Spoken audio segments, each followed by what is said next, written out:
Hi, my name is Angela, and I want to go over how to install Go on your machine, at least for the Windows. The first thing you want to do is go to go.dev, and hopefully by the time you're watching this, it still looks like this. One of the first things you want to do, either hit Windows 64-bit right here and it'll automatically download it, or you go to the downloads page and click here, this .msi file. You want to use this one because it has a kind of a GUI wizard in order to install it.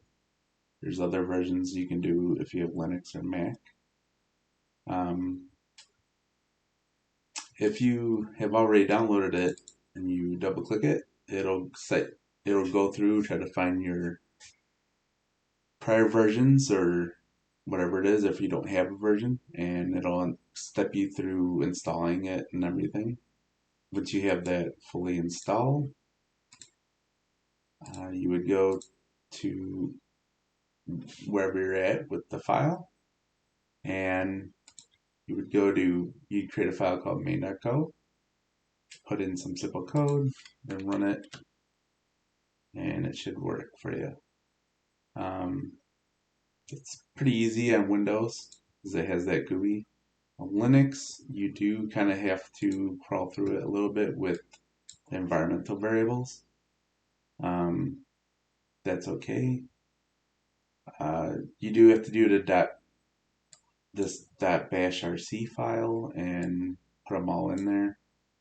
Sometimes it works, sometimes it doesn't. It really depends upon your operating system and where you have your files and everything. For whatever reason on Linux, this really matters. But you can basically just type in search golang installing let's say Ubuntu, and there's certain things that tell you how to do it and everything.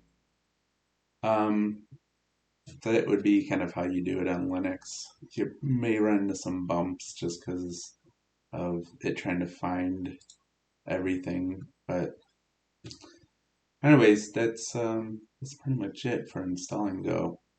Okay, if you have any questions, please let me know. Thank you.